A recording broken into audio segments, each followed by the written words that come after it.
Hello everyone, welcome to this video on power factor improvement and substation engineering. This is the subject power system 2 class TY BTech and I am Uttam Satpute, professor in electrical engineering department. Now this is unit 6 power factor improvement and substation engineering. In this unit we have to understand the causes of disadvantages of low power factor and the methods of power factor improvement, methods of substation grounding, direct lightning stroke, shielding of substation, and the role of substation in smart grids. Here are the 5 learning outcomes defined. The first, causes of low power factor, disadvantages of low power factor improvement, method of substation grounding, direct lightning stroke, shielding of substation, role of substation in smart grid. So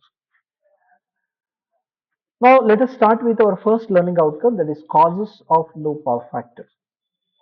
Now, before directly going to the causes of low power factor, just we will have a requisite. Let us first understand what is power factor. So, power factor,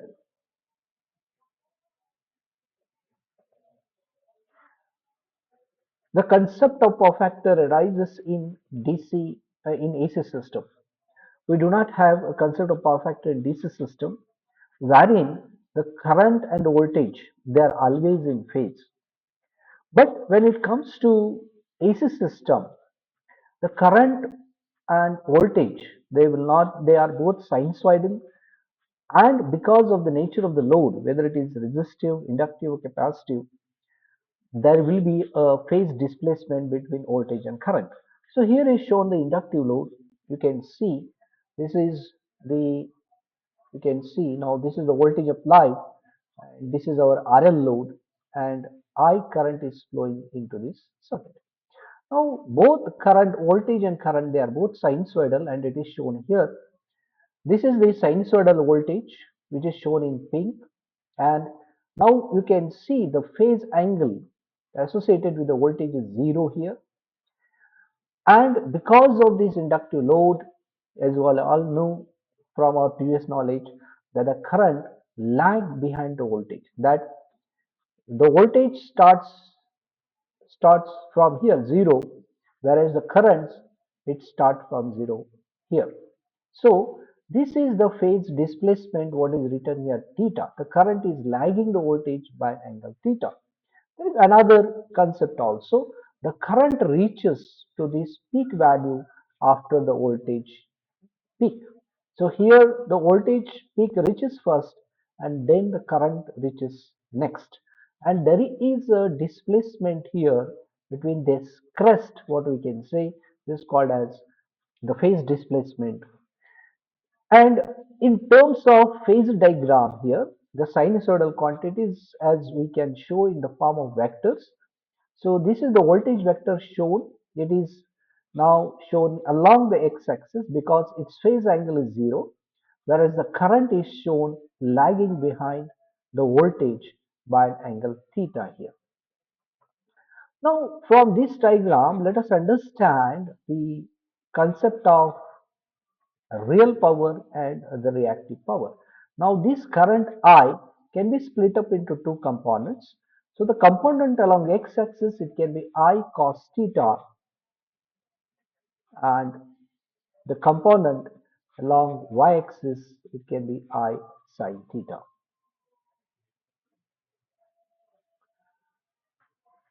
Now the active power, we say it is useful power or the working power, it is I cos theta multiplied by V, so it is V I cos theta. Now this V voltage and I cos theta, which is the x component of current, they are in phase, and this power, whatever whatever power we get, it is useful power or the working power that is actually used to do the work. Whereas I sin theta, the reactive power Q, it is V into I sin theta. This is the Y component. They are in out of phase. The voltage and I sin theta, which is Y component of the current, it is quadrature. So multiplication of that two gives you the reactive power. So this is how we can define the active power and the reactive power in single phase system. Now let us look at the capacitive load here. In the capacitive load, the current leads the voltage. So you can see here, this is the current starts zero here, which is well ahead of the voltage by angle theta. So this is shown in respect in the form of phase diagram also. The voltage is shown along the x-axis, whereas the current it is leading the voltage by an angle theta. So what is to be understood here in case of AC system, the current and voltage they are sinusoidal, and depending on the nature of the load, they will have some phase displacement between them.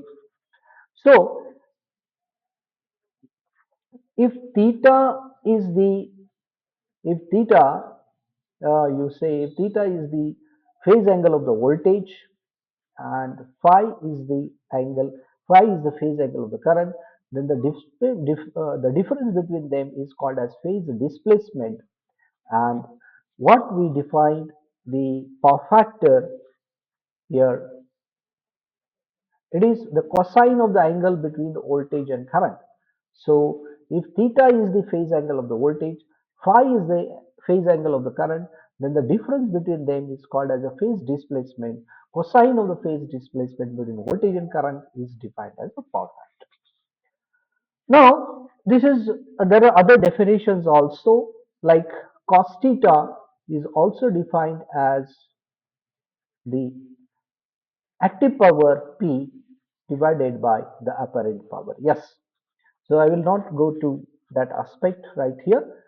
Now let us have little bit understanding about active power and the reactive power with respect to power factor. Now here is shown the resistive load, and for the resistive load we know that the voltage, so this is the voltage and this is the current which is shown by the dotted. You can see that voltage and current they are both in phase. And now these two voltage and current instantaneous values they are multiplied to get the instantaneous power. So we can see this instantaneous power here. And even though on this negative half cycle, both voltage and current both are negative, but negative multiplication of negative gives you positive power.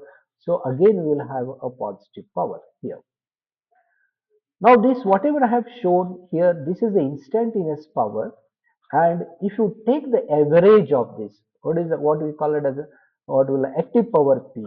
So active power P, we have to take the area. If you find the area under this curve, and for the full cycle now we have to take this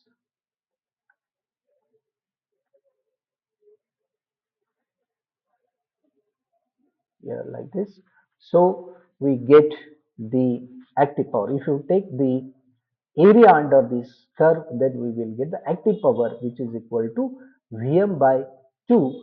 Now Vm, it can be written in RMS value as V into I also, where V and I are RMS values. So this is in respect of resistive load. Now whatever power is absorbed. Now there is one important point you can say. Now here the power are positive. It means that the power flows from source to load. Okay. So there is always a power flow from source to load when both voltage and current are in phase. Now if you look at this here, now here we will have a power factor in this resistive load. We will get a power factor cos phi equal to 1 because voltage and current they are both are in phase. Now in case of inductive load, Here you can see this is the voltage and this is the current what we have, and the current is lagging behind the voltage by an angle 90 degrees. So if you extend it over here, then this will be correctly 90 degrees. Now, when such a situation is there for inductive load, we can see if you multiply the voltage and current, we will get the instantaneous power. So this is shown by this curve here. Now, during positive half cycle, so here during this positive half cycle, the power flows from, this is quarter cycle actually. So during this, the power flows from source to load, and because of the inductive load, because it is purely inductive load, there is no power consumption by this. Whatever power it is drawn, it is stored in the magnetic field, and that entire power is gone back. So it is represented by this negative half cycle. So if you take the average of these two, this positive power plus negative power, then we will get the average power as zero. No power is taken, power absorbed by the inductor. Power is taken from the source to load, and during negative cycle, power flows back to the source. Now, similarly for capacitor also, we can see here uh, during positive half cycle, the energy is stored in the form of electrical field, and during negative half cycle, it is released, given back to the source.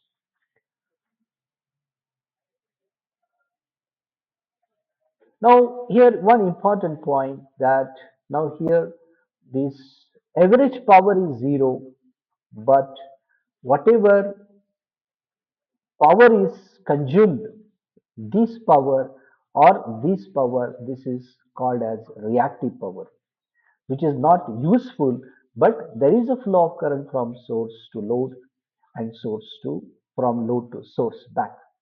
Similarly, here also the average power is zero, but there is a reactive power which is the area under this curve, which flows from source to load and load to source. If you look at this inductive load here, I will only concentrate on active power and reactive power. Now, here we have positive power. The positive power, it means that power flows from source to load. And now, some of the power, because it is inductive load, some of the power is dissipated in the form of heat due to resistance, and some of the power is stored in the magnetic field. And during this half cycle, this whatever energy is stored is released back, which is called as reactive power. So this amount in this here, this whatever area is under this, it is called as reactive power, which is flowed from load to source. So if you take the summation of this area plus this area, then some of the power will be absorbed by the load, and some part of the energy will be stored in the magnetic field.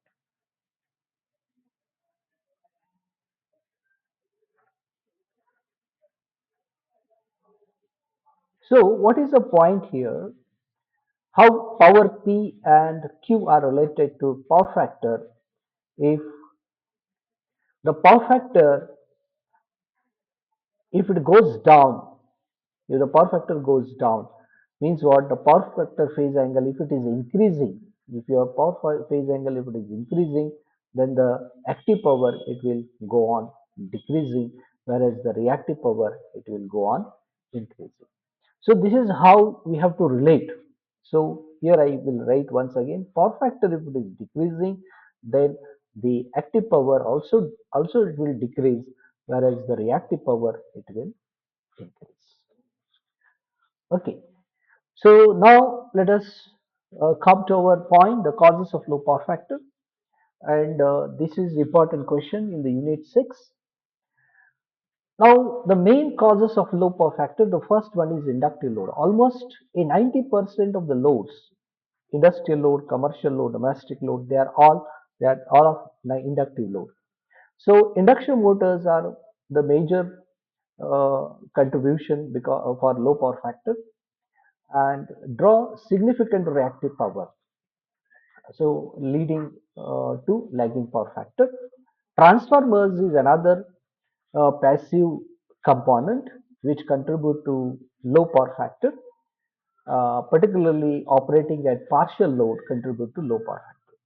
Then the fluorescent tubes, then the lighting, induction lighting such as your sodium vapor lamp and so on, they draw inductive currents and they contribute to low power factor. And there is another category, non-linear load. Most of the power electronic devices like the rectifier, inverters and all, they have power electronic devices and they draw a non-sinusoidal current. Even computer also, variable speed drives, VFDs, variable frequency drives and electronic ballasts, they draw non-sinusoidal current, and non-sinusoidal current means there is an harmonics present, and the harmonics will lead to reducing the power factor. Next, single phasing of three-phase system. In this subject also we have learned unbalanced, that unsymmetrical faults like single line to ground fault, line to line fault. They all lead to they all lead to make the system unbalanced. When the system is unbalanced, we know that the current and the voltage, they will not be balanced; they will be unbalanced, and because of that, it will also lead to decreasing the power factor. Then poor power factor design, poor power system design. Now, if the system is not properly designed, that is improper sizing of transformers or conductors can also result in the voltage drop and increase reactive power demand. Then harmonic distortion, as already told, non-linear load introduce harmonics into the system and they cause additional power loss and reducing the power factor. So in this video, now the question may be like causes of low power factor. So from here you can write the primary causes of low power factor. And the previous thing, whatever it was there, it was just for your prerequisite. Okay, just to have a revision of your knowledge on power factor. Okay, so in this video up to this only. Thank you very much. We'll continue in the next.